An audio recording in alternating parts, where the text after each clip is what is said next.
Hello dear student, आप कैसे हो? उम्मीद करता हूँ कि आप सब अच्छे होंगे और अपनी तैयारी में निरंतर व्यस्त होंगे। तो हमने पिछली क्लास में चौहानों की उत्पत्ति और कुछ शासकों के बारे में बात की थी।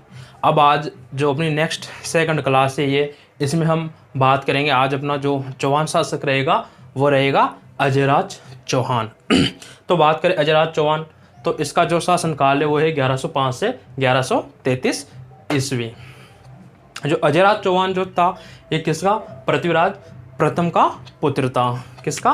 पृथ्वीराज प्रथम का पुत्र।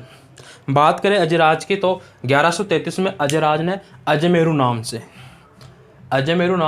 अजमेर नगर बसाया और इसी के साथ ही गढ़पिटली जो पहाड़ी है अजमेर की, उस पर एक दुर्ग का निर्माण करवाया, जिसे वर्त में तारागढ़ दुर्ग के नाम से भी जाना जाता है। अजयराज ने चांदी व तांबे के सिक्के भी चलाए। किनके? चांदी व तांबे के सिक्के चलाए। इन सिक्कों को क्या कहा जाता है? अजय प्रिय द्रम कहते हैं। इन सिक्कों को अजय प्रिय द्रम नाम से भी जाना जाता है। अजय प्रिय द्रम, इस नाम से इन सिक्कों को भी जाना जाता है। इनके जो इन्होंने सिक्के चलाए, उस सिक्कों पर अपनी पत्नी सोमल देवी का नाम अंकित करवाया। किसने? अजयराज ने जो चांदी तांबे के जो सिक्के चलाए, जिनको अजय प्रिय द्रम के नाम से जाना जाता है, उन सिक्कों पर अपनी पत्नी सोमल देवी का नाम भी अंकित करवाया। बात करें इनके समय जो मालवा का शासक था नरवर्मन, तो नरवर्मन को इन्होंने पराजित किया। वह इसके सेनापति, किसका? नरवर्मन का जो सेनापति था सुलन को बंदी बना लिया। नरवर्मन को पराजित करके इनके सेनापति सुलन को बंदी बना लिया। तो ये तो बात की थी हमने अजयराज के बारे में। अब इसके बाद जो अपना नेक्स्ट अगला जो चौहान शासक होगा वो रहेगा अपने अर्णोराज। तो हम बात करेंगे अब अपने अगले शासक अर्णोराज के बारे में। तो अपने जो अजयराज था उसके बाद जो अपना अगला शासक रहेगा वो रहेगा अर्णोराज। तो हम बात करेंगे अर्णोराज के बारे में। तो जो अर्णोराज है, इसकी जो अगर इसका टाइम देखें तो 1133 से 1155 ईस्वी के बीच इसका शासन रहा। अगर बात करें अर्णोराज की तो अर्णोराज ने महाराजाधिराज परमेश्वर परमभट्टारक की उपाधि धारण की। किसकी? महाराजाधिराज परमेश्वर परमभट्टारक की उपाधि इसने धारण की। इसके बाद देखें तो जो मालवा का शासक था यशोवर्मन या नरवर्मन। अब आप कंफ्यूज होंगे क्योंकि बहुत सी बुकों में तो यशोवर्मन नाम दे रखा, बहुत सी में नरवर्मन दे रखा। तो मुख्य रूप से जो शासक था वो तो था नरवर्मन, लेकिन जस्ट इसके बाद यशोवर्मन वहाँ का शासक बन गया था।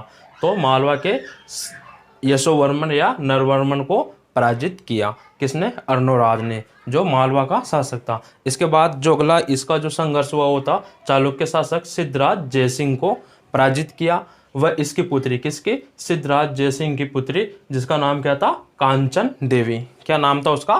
कांचन देवी से विवाह किया। किसने? अर्णोराज ने विवाह किया। किससे? कांचन देवी से।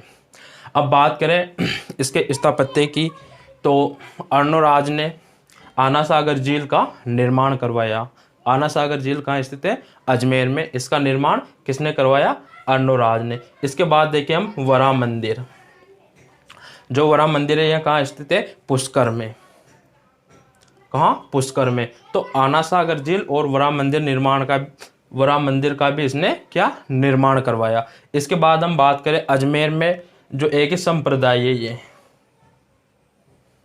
इसका नाम है खरतर गच के अनुयायियों को भूमि दान दी। अगर एग्जाम में क्वेश्चन बनेगा किस शासक ने खरतर गच के अनुयायियों को भूमि दान दी, तो कौन शासक है वो? अर्णोराज।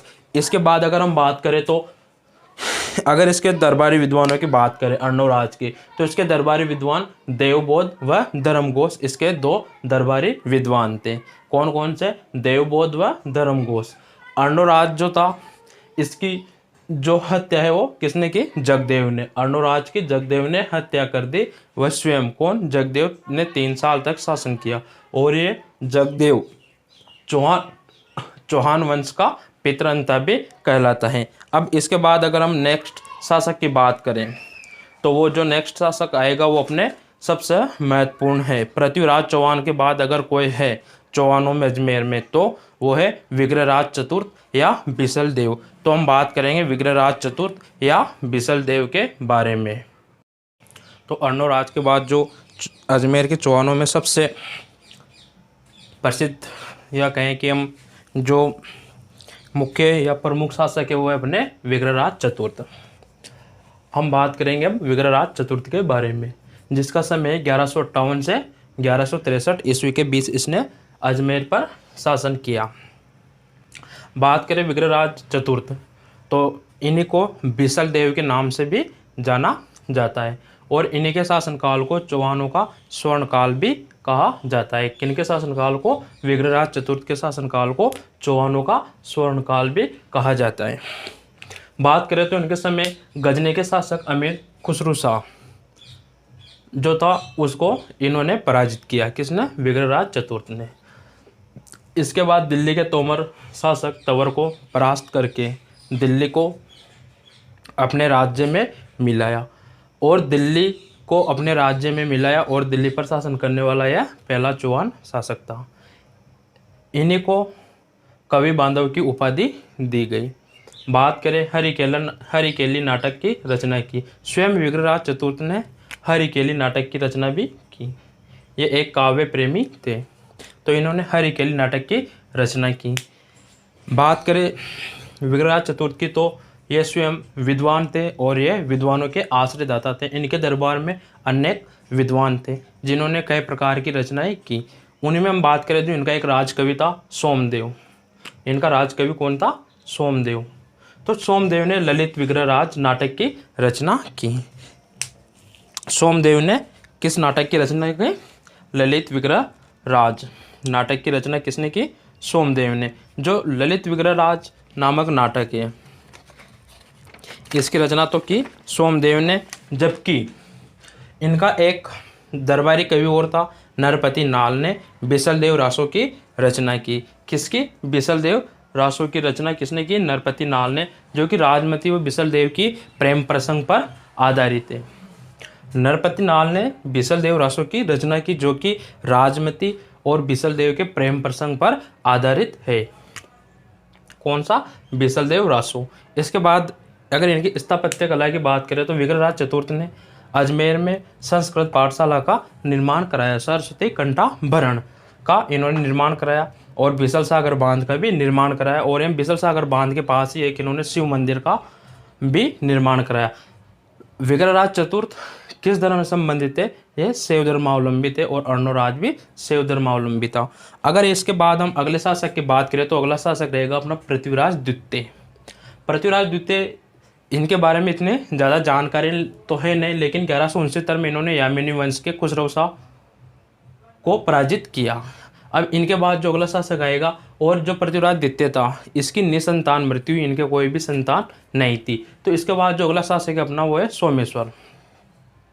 सोमेश्वर जो है अर्णोराज का सबसे छोटा पुत्र था। हमने बात की थी अर्णोराज जिसको जगदेव ने हत्या कर दी थी और स्वयं 3 वर्ष तक उसने शासन किया। तो पृथ्वीराज द्वितीय निसंतान मरा, उसके बाद जो सोमेश्वर शासक बना तो ये अर्णोराज का सबसे छोटा पुत्र था। अब अगर इनकी बात करें सोमेश्वर की तो इनके बारे में इतनी ज़्यादा जानकारी तो है नहीं, लेकिन इनकी जो पत्नी थी वो कौन थे? कलचुरी शासक अचल देव की पुत्री कर्पूरी देवी।